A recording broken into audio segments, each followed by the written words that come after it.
It's so awesome to connect with you again, and excited about what's coming into fruition for the collective and individually for all of us to shine our light. So, Divine Scarlet, thank you for sharing your time and all your efforts. And let's chat about the spring equinox. What does that mean and what's coming through for you? Well, as you know, I love doing these kind of things with the solstices and the equinox. And because it's just like those seem to be the points of, when our earth is literally making its transformation. So we kind of have to honor that cycle within the self too. And I've always felt that the equinox was especially special because, well, they're all special. I can't say which one's better or worse or what, but this one is the only one that has the perfect amount of light and darkness within the same day. So it's all about balance. Nice, nice. And we have some transits kind of like moving through up to this point. We've had the new moon in Pisces, right? And then we have the full moon in Virgo. Not sure what else is going on. Is anything else just kind of calling your attention leading up to this point of the equinox that like makes sense Um, to discuss? I There's mean, so I much. don't, I don't really know. I haven't really been keeping track so much of astrology right now, other than what's going on with myself. But because that's been crazy already. But I'm feeling like I don't know if you've noticed this, but there hasn't been any planets in retrograde for a while, and I don't know if you feel that. I actually felt like things were retrograde by them not being in retrograde. And I thought this is interesting because usually there's a planet or two in retrograde at all times, even if they're outer planets. So I thought, I don't know how you feel. Like, have you felt anything different in the last few weeks about anything happening with you? Or It feels like inner flame, like can ignore either red flags to let something go. And while the ego might be toying with it, like still like I can see like you know how like a kid holds on to their parent's leg and drags them across. It's like the ego is still like dragging along. And yet the soul is like saying, let's go. We've got some energy behind us propelling us forward. And I know there's other things going on in society, but I think on a deeper collective level, if we were to kind of remove that collective fear and look behind the veil, the curtain of that illusion of fear, there's so much more at our access. And I think it's really shining through right now. yeah, isn't that true? And not to offend anybody here because this is just a joke, and I know I shouldn't joke about these things, but I'm a jokester, so I can't help it. But I told everybody, hey, didn't you realize COVID's over now because now there's a war started, and I don't mean that for me. I mean that because that's how our society seems to work. I mean, it's just like, oh, we have a new fear out there. Everybody be scared, not to take away anything about that's what's really happening and people really losing their lives, and we're over here complaining about gas prices when over there they're getting bombed, so I really think it's just always like that though. It's like they have everything strategically placed of like when the next fear needs to come out, so I really think it is about going internal, like when we were talking about all those COVID, we did a few COVID kind of sessions, and it was about going inward because the outward wasn't doing so well, and you really had to go inward to find that kind of peace and sanity, especially when it was really strong and we were like all staying home, and people didn't know how to deal with people for a while there. Fair. Yes, yes, it's true. And so it's like this reinventing energy with not only the spring, but all the changes in society, regardless of what happened next door. I'll never forget, close to one of my hometowns, there was a natural disaster, and I couldn't imagine what it was like. Some of the houses were like leveled to the ground from nature, and then like their neighbor's house was fine. Like I can't imagine being that person cutting the grass while the other person is going, my home is in ruins, and yet we still Right. need to keep going. And again, just like you're saying, there's no disrespect and there's no lack of compassion for what's happening with everyone, but together we all still need to grow, heal, and rebirth, no matter where our solid foundation is beginning. Mm-hmm. Yeah, and I really feel I don't know if we want to talk about the cards real quick, but it's interesting because we are coming out of the winter, we are going into the spring, so that's like the cycle. And like literally this is the first year every plant of mine actually died. My literal plants outside died. It got that cold this year, and that usually doesn't happen to me. So I was really like, oh, but then at the same time I was like, yanked him out. And I'm like, I guess it's time to unroot, right? This is the time to let things die. And this is time to, let things move forward. And, I'll replant them in the spring, literally. And I got this card. So this is from my deck. It's the new deck called the Becoming deck. And it's basically becoming through the houses of the zodiac. And I do have these on my site. But so I thought this to the next card worked really well, coming into the birthing, into the eye. So these are about the houses, and it's called the Hidden, house 12. And so that's literally the one that rules Pisces, and it's the end of the cycle, right? So every time there's an ending, there's a new beginning, and that's, it's just a wheel. There's not a real ending. So this one's called Suffering and Sacrificing. And it says, if I can read this properly, it says, has there ever been anything that happened in your life when you feel you've really suffered, yet you made it through the other side? Has there ever been a time that you felt it was okay to sacrifice your own needs to help another?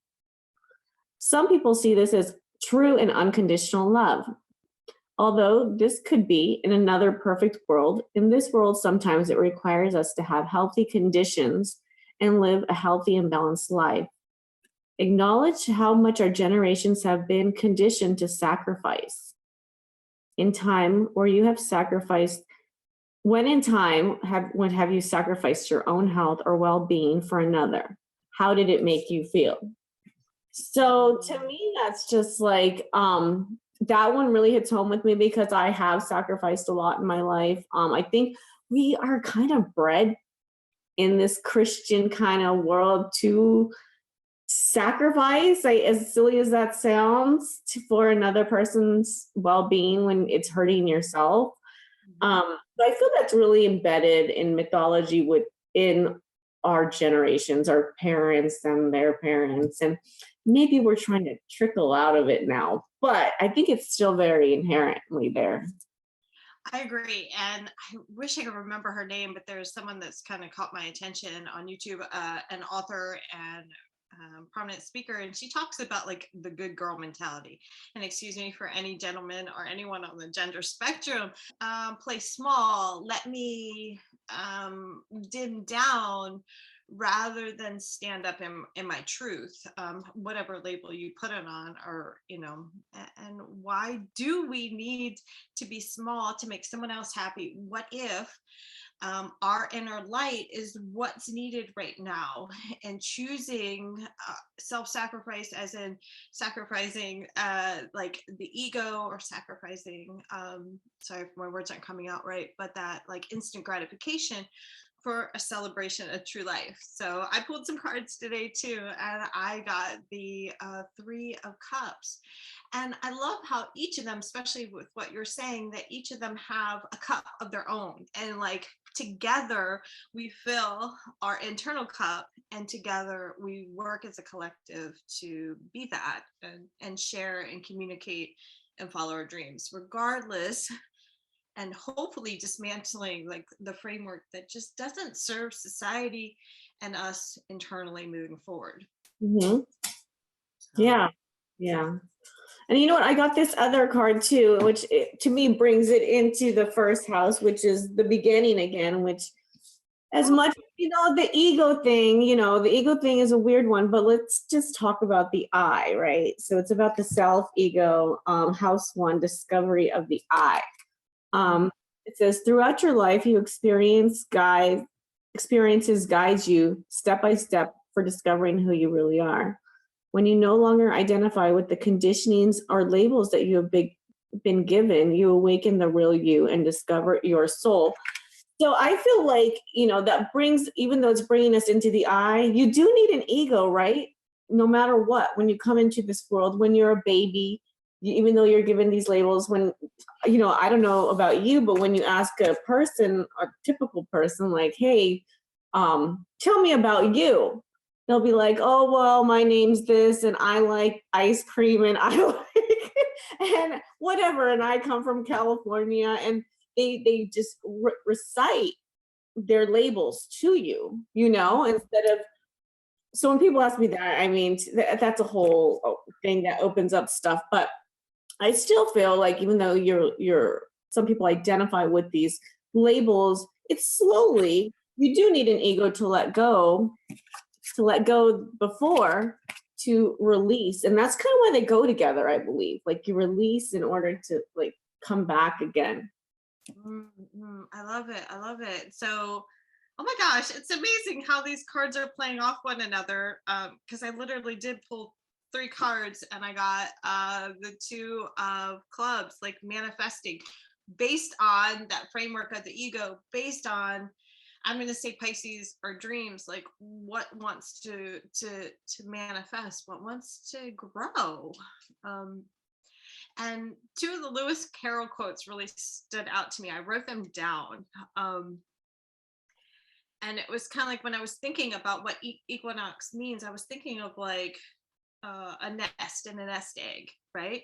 And there's some internal work that happens. Like, let's not get too into what happens with the birds and the bees, but before the mama sits on the egg, there is something that happens internal. So there's this manifesting quality in getting real, like you said, looking at those layers and then putting energy into it. And with Lewis Carroll, there's 2 quotes from Alice in Wonderland. And it's like, why sometimes I believed in as many as 6 impossible things before breakfast.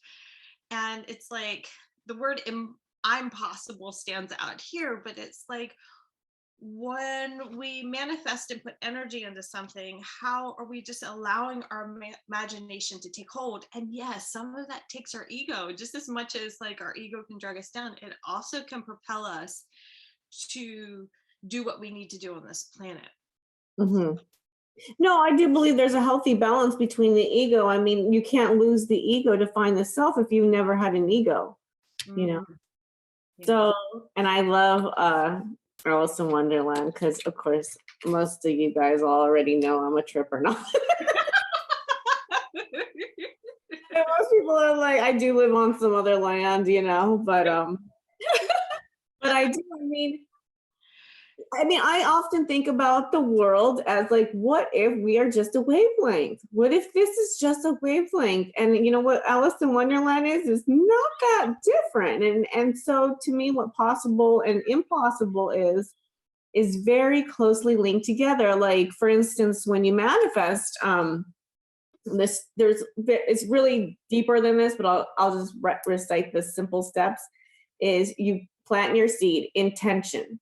Then you take care of your seed, water, grow, nurture. By nurturing, it even means don't let all those people who say, you're not going to do that, that's a stupid idea. Get rid of it, And then you release. You always have to release, because like if you dig up your seed to make sure it's being planted and you don't trust it, you're going to mess your plant up. And then the last thing you do is make one action step to that, even if it's something simple, even if it's just buying the pot and you didn't even get the seed yet, just something little, like a little step. But that release is always within the intention. And if you hold on to that intention too tightly, it's not going to grow. And as you were talking about the birds, like I literally had a nest last year, not this year yet, that was built, and it's so cute watching the mom and the dad. They just keep bringing twigs and twigs and twigs, and they make this nest, and they do it for like, I don't know, I want to say like a week and a half before they even lay the eggs in. And I guess they're so fragile of eggs, she has to sit on them just perfect. And then I noticed the dad, when it's time to fly, if the mom leaves, she sat on the gate and she makes the dad teach the kids how to leave the nest. But it's cute, and they are a pretty pain in the butt. You know, they every like 10 minutes are like, wah, wah, wah, like feed me again, you know. But so it is difficult. I watched them. I was like, man, it's hard being a bird parent. They're hungry every 10 minutes. But when you really think about it, it's like the whole season is about birthing, you know, like birthing. What are you birthing individually? Maybe it's not a child. It could be a child, but what are you birthing creatively? What are you birthing? Maybe it's just an inspiration for now. You don't quite know what that fire, 'cause to me, inspiration is fire. It is like that heart fire that's going to be something. Yeah, and being open. I love the analogy, and I love that you were able to like watch the birds grow and the family do their dance with the divine to let life, create itself in its nest and move on. And I especially like that you said there are some naysayers out there, and that's like weeding your garden. There is some work. We got to get our hands dirty, and action steps are important. And I think it's also important to recognize that you might think or believe this direction is where I need to go or grow. And then you redirect course, or the divine gives you some information to redirect. And I think this is where the ego gets a little tricky. And I found myself there where you're just like knocking on a door that's locked. Like that door is not for you. Let's go to plan B. Because there's either a fixation or some lesson that hasn't been learned that still thinks door number 2 is better than door number 4, or whatever it is, for example. And that's so true. I've actually had many people come to me for readings recently, and something is happening because I'm getting more readings than normal, and a lot of them are about being redirected right now. And that can feel uncomfortable. Anytime you're making a step to the unknown, you're not sure-footed. You don't know. You can't even see the next spot you're supposed to step sometimes, and just knowing that you're still going that way, or maybe just going to change course, is a weird feeling. And it's okay to feel like that, in between those spots. And I mean, most of us just tell ourselves like, this is the right way. But we don't really know. We only know until we get a little further and feel it out, and then go, oh, I see what's happening. This is right for me, or not. Beautifully put. Beautifully put. And it's like trying on the hat. This is where like the balance of action step and like energetically manifesting, whether it is you try that energy on in like meditation, and kind of feel, what does that currency feel like with my energy? How does my soul resonate with that? And how much of my layers of the ego of the past are either blocking or teaching me to kind of release that eggshell to rebirth anew. And then how much of it is about redirecting, and will we listen? There really is a delicate balance, and I hope I'm not being too redundant on that. Well, speaking of balance, the next card I pulled, and I do really like this deck, so I will share it. It's called Heavenly Bodies Astrology, and it's from Lily Ashwell. I don't like pull whole decks, and I don't expect it to go exactly with what is actually happening in the in the astral bodies right now, but it just seems that it always makes sense. So today I got Libra, consideration, fairness, and harmony, and it is all about balance, peace, partnership, and consideration. So I'm going to show you that. And let's do it right there. Do you see the sun and the moon in the yeah, you can see the balance, and Libra is about balance. Most Libras I know are very unbalanced, but I think that's so that they can learn to find their balance in their life, so, and they have a lot to do with relationships as well, and it's ruled by Venus. So this is asking more about what supports you, what makes you feel balanced, what inspires you, and what is a true reflection of your soul. And I just like that it is about that balancing act, and it always is, because I think people take balance for granted. When you say, oh, you need to learn how to be balanced, people are like, what?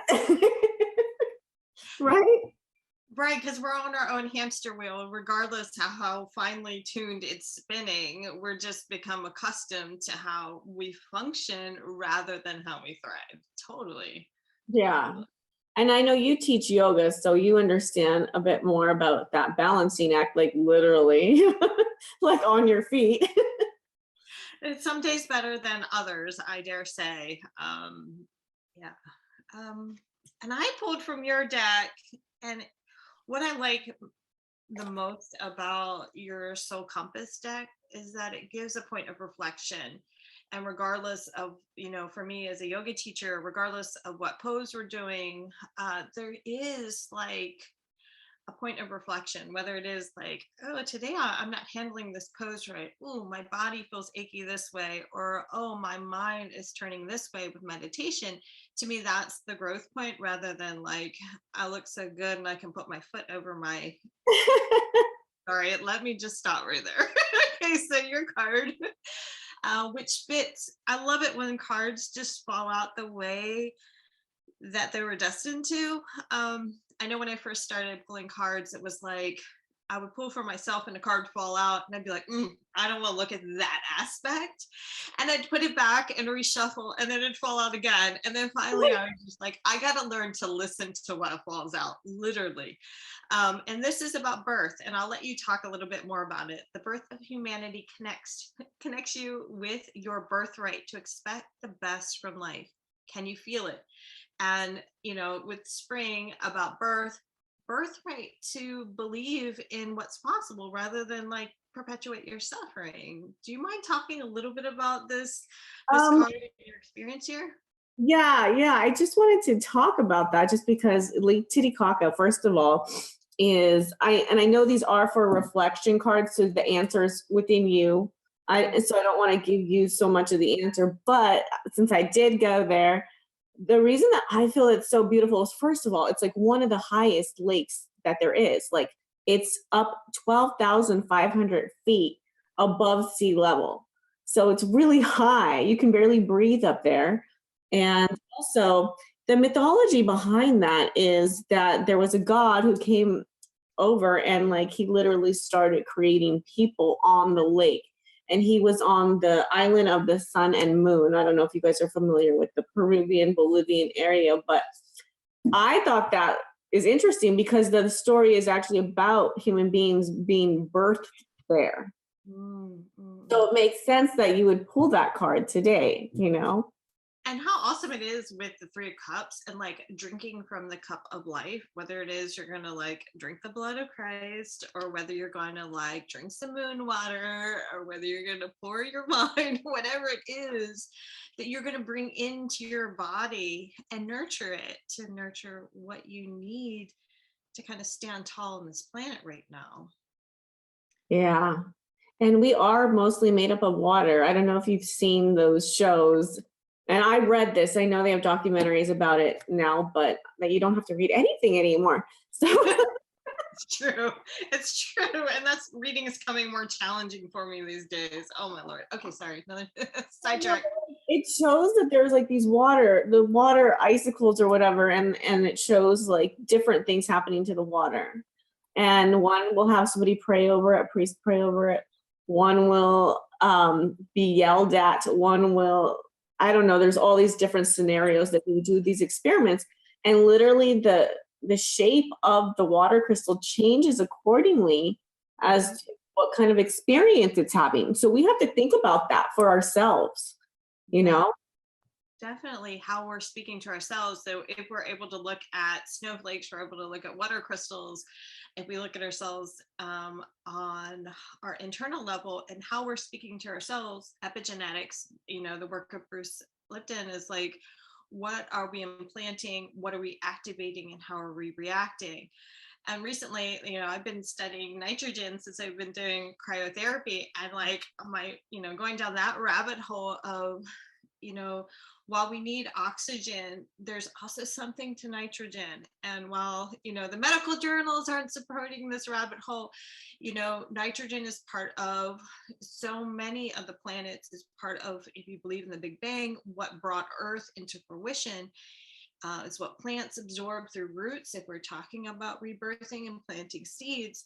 But we also look at our skin, and how much gets absorbed within our skin.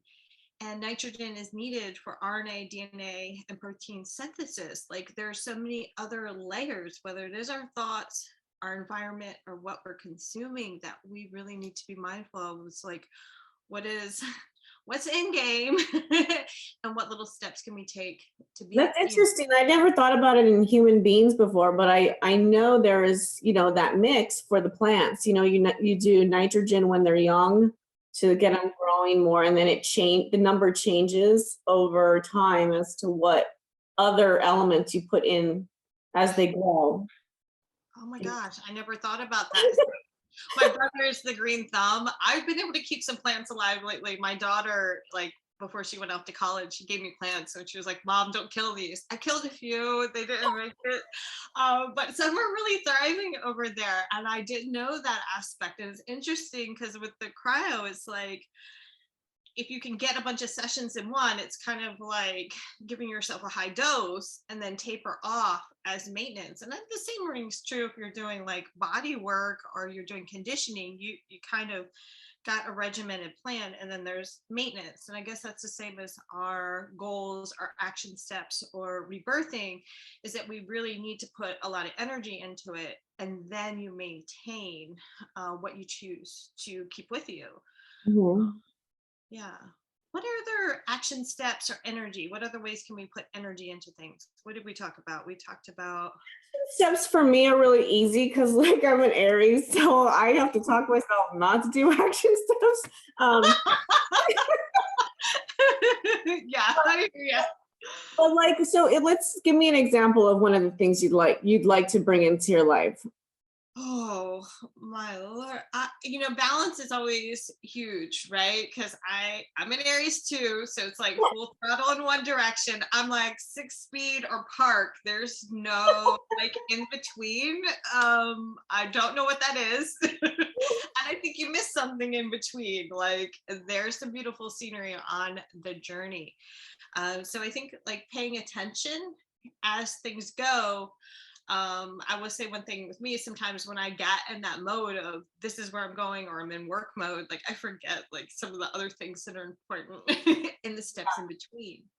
Yeah, I mean, I feel like some of those steps that you could take, action steps, would be towards, like, let's say your mind can't conceive yet, visualizing or emotionally connecting to a spot you want to go into. So some action steps could be as simple as doing, like, I'll just tell you one of my things that I'm working with right now is the dreaded love. No. I wasn't going to say it out loud. One of the things I did today before we got on here is I just bought this actual class that's going to take a couple weeks about the 7 shadows. So that's my action step for learning how to process better. Beautiful, beautiful. So this is great when you talked about the balance of light and dark. We can't run from our shadow. We almost can't dismantle it. We can learn to love it. And that's what I like about like IFS. I did some training in internal family systems, and it was about parts to the self. And it's like, we don't just like stomp and kick, punt our shadow self away. We actually need to learn to love it. We need to nurture our inner child, not just cast it aside. So I look forward to hearing what evolves from that class. Me too. But we all have shadow work, and we all think we've done all our shadow work, but and some of it isn't even ourselves. Some of it's coming from we're inheriting it the way that our parents taught us. Like for instance, like my family, we don't like almost everyone's divorced, or if they're married, it's not very happily married. So I have to get rid of these ideas of the negative part of of that kind of whole thing for myself. And so I know there's work to be done, as much work as I have done, there's always deeper to go, and at different times your soul or like the universe literally like puts somebody there for you to do it. You're just like, okay, now it's time to do this. Totally. I feel like no matter where I go, there's like, there I go. Like, I'm like, oh, let me work in this direction. And while I might learn along the way, I might shed some layers on the way. There, you get to a point where you're like, oh, now I'm at this new vantage point, and now look, okay, now I see some other work I need to do and something else to clean up. Yeah, like for instance, I had done some sacral work 2 years ago, and I was like, I'm good now. I'm good. And now it's coming back up again. And I was like, oh my God. Now, it's time to go back and dive more into that again, So it never goes away. It's just a rhythm, I like that, a rhythm. I've been working a lot with fear. You know that we've been talking for years about my fears, and even when we met up in Salem, like I noticed even in my external dialogue, I was like, oh, there's my fear again coming out, and I've been going through it again in the last couple of months, but on a new level, and finding new ways to find compassion for it. And it's helped me through like mantra, like self-talk, rather than letting that like emotional barrier fear just like cloud the experience. Now it took some time to actually make that switch, you know what I mean? I had some pitfalls before. I was like, I gotta try something new, something needs to change, because this isn't pretty. Before I could bring love to it. And that's literally how I was able to kind of make some forward moving steps. And like I said, it wasn't pretty, but moving forward. Okay, good. I know, right? One last card. I don't know. Did you pull your three? I can read my last one, and I actually have not read this yet. So this is going to be, it's called, well, first of all, this deck is called the Rose Oracle. It's the brand new one from Rebecca Campbell. Her stuff just goes like water. And so I just got it hers early. It's called Temple of the Rose, Ancient Power, Expression, Activation, and Scarlet Codes. Scarlet Codes, what's that mean? We can go your directions with that. Okay, so let me try to read this here. Sorry if I mess up, but it says, for millennia, feminine power, expression, and wisdom has been suppressed. As a result, the feminine has been silenced, dismissed, and disrespected. We've become disconnected from the earth, the mother, and have stopped revering our elders. But times are finally changing, and we're honoring this part of change. Every time we honor our body, express our wisdom, share our voice, and connect with our sensuality, we heal the sacred thread of the feminine. Every time we call back our power, we heal the sacred thread of the feminine. Every time we come together in a circle, we heal that sacred thread of feminine. Every time we honor our cyclic nature and the cycles of nature, which we're talking about today, we honor basically that same feminine sacred thread. Regardless of what gender you are or identify with, this card is calling you back to your power. It is a card of expressing your truth, no matter what it is. It's a card of sharing your soul's voice and singing the song you came here to sing. This card is the card of activation. It's a call to action, and it's remembrance. You're a child of the ancient goddess. As you express yourself, you express for all who could not. As you reclaim your power, you do so for those who could not. Each shackle you break through, you free those who are yet to come. Share your voice, sing your song, dance your dance, and reclaim your power. This is what you came here for. So the soul inquiry, it says, is how are you being called and called back to your power? Express your truth and honor your cyclic nature within.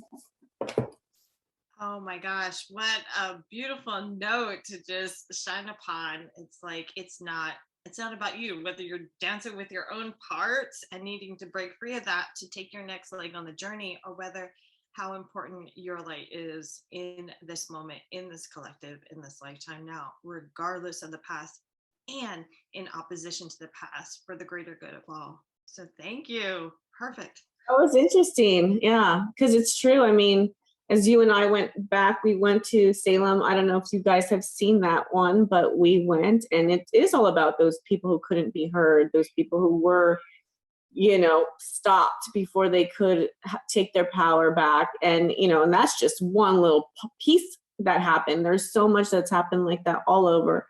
So as we step into our rhythm and our learning to clear, it's also helping the collective. Yeah, and that's huge. That's huge. Yeah. So thank you for shining your light and sharing your wisdom. It's needed on this planet, and looking forward to your becoming deck. Yes, this is going in the mail to you right now, okay? Yeah.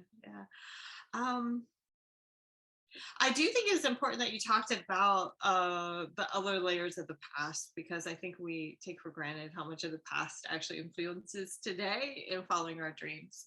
So again, thank you for shining your light, and appreciate all you do. Thank you. Stop recording.